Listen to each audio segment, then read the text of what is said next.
എനിക്ക് തോന്നിയ ഒരു സംശയമാണ്. വീണ വിജയന്റെ അക്കൗണ്ട് മരവിപ്പിച്ചു എന്ന് പറഞ്ഞു. അതിൽ 1.5 ലക്ഷം രൂപയാണുള്ളതെന്ന് പറഞ്ഞു. HDFC ബാങ്കിലെ അക്കൗണ്ടാണ്. അതായത് 1,72,00,000 രൂപ ഇവർ കൈപ്പറ്റിയെന്ന് ഇവർ തന്നെ സമ്മതിച്ചിട്ടുണ്ട്. അപ്പൊ ഈ ബാങ്കിൽ 1.5 ലക്ഷം മാത്രമേ ഉള്ളൂ എന്ന് പറയുന്നു. അപ്പൊ ഈ പണം എവിടെ പോയി?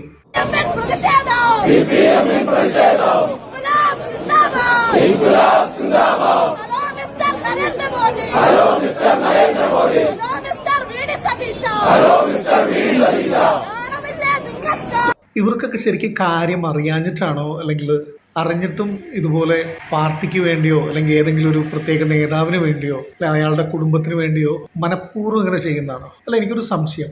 ഇടതുപക്ഷം ഉണ്ടായത് തന്നെ സാധാരണ ജനങ്ങൾക്ക് വേണ്ടിയിട്ടാണ്. ED റെയ്ഡ് നടന്നപ്പോൾ അവർ വന്ന കാറ് തല്ലിപ്പൊളിച്ചു. ഈ കാറ് ED ഉദ്യോഗസ്ഥരുടെ കുടുംബത്തിൽ നിന്നോ അല്ലെങ്കിൽ അവരുടെ ആരുടെങ്കിലും പേഴ്സണൽ പ്രൈവറ്റ് കാറൊന്നുമല്ല. അത് ഒരു സാധാരണ ടാക്സി കാറാണ്. അത് ഓടിച്ചിരുന്ന ആൾ തന്നെ ആകാം ചിലപ്പോൾ അതിന്റെ ഓണർ, അല്ലെങ്കിൽ അയാളുടെ ഡ്രൈവർ മാത്രമായിരിക്കാം. പക്ഷെ അയാളുടെ കഞ്ഞുകൂടി മുട്ടിയില്ലേ? അപ്പൊ ഈ സാധാരണക്കാരന്റെ പാർട്ടി എന്ന് പറയുമ്പോൾ സാധാരണക്കാർ ഉപദ്രവിക്കാതെ നോക്കണ്ടേ? തന്നെയല്ല, ഇന്നലെ ED വന്നത് പ്രതിപക്ഷ നേതാവിന്റെ വീടല്ല പരിശോധിക്കാനായിട്ട് വന്നത്. ശ്രീ പിണറായി വിജയന്റെ മകളാണല്ലോ വീണ വിജയൻ. അവർ താമസിക്കുന്ന വീട്ടിലേക്കല്ലേ വരിക. ഞാനിത് പറയുമ്പോൾ ഈ LDF UDF എന്നൊന്നും തരംതിരിച്ച് പറയണ്ട കേട്ടോ. ഇന്നലെ ബ്രിട്ടാസ് പറഞ്ഞിരുന്നു, ഈ കേസിൽ പണം കൈപ്പറ്റിയവരിൽ 2 പേര് UDF മന്ത്രിസഭയിലുണ്ടെന്ന് പറഞ്ഞിരുന്നു. ഉണ്ടെങ്കിൽ അവരെയും പൊക്കണം. എത്ര വലിയ നേതാവായാലും അവരെയും പിടിച്ച് അവരും അന്വേഷണം നേരിടണം. അല്ലാതെ അതിന് ആരാണ് എതിരെ നിൽക്കുന്നത്? ഇപ്പോഴത്തെ മുഖ്യമന്ത്രി ആയാലും ആഭ്യന്തരമന്ത്രി ആയാലും ആരാണെങ്കിലും അന്യായമായി പണം കൈപ്പറ്റിയിട്ടുണ്ടെങ്കിൽ അവരും അന്വേഷണം നേരിടണം.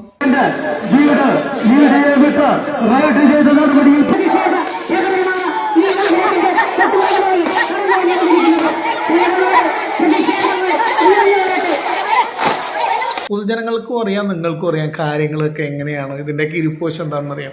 എന്തിനാണ് ഈ മറ്റു പാർട്ടിക്കാരെ, അതും പ്രത്യേകിച്ച് UDFന്റെ വലിച്ചു കീറേണ്ട കാര്യമില്ലല്ലോ.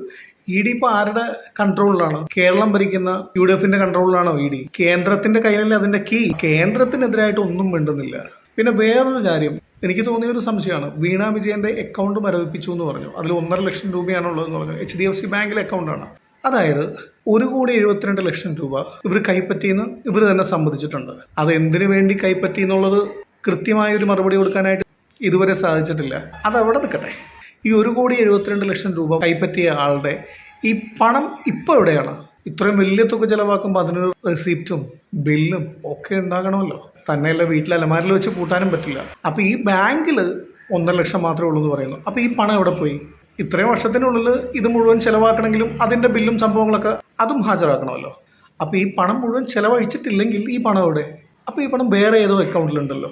അപ്പൊ ഈ ഒരു അക്കൗണ്ട് 1.5 ലക്ഷം രൂപയുള്ള അക്കൗണ്ട് മരവിപ്പിച്ചു എന്ന് പറഞ്ഞുകൊണ്ട് ഈ ജനങ്ങളെ തെറ്റിദ്ധരിപ്പിക്കാനായിട്ട്. അപ്പൊ എൻ്റെ ഒരു സംശയം, EDയും കൂടി അറിഞ്ഞുകൊണ്ടുള്ള ഒരു കളിയാണ്.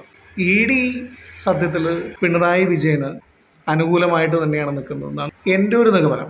കാരണം ഇന്നലെ പോലീസ് കണ്ടില്ലേ, പോലീസിന് ഇപ്പോഴും മനസ്സിലായിട്ടില്ല എന്ന് തോന്നുന്നു ഈ ഭരണം മാറിയത്.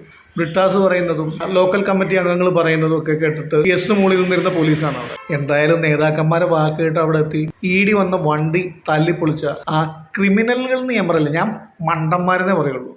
മണ്ടന്മാരാണ് ഈ മണ്ടന്മാർ.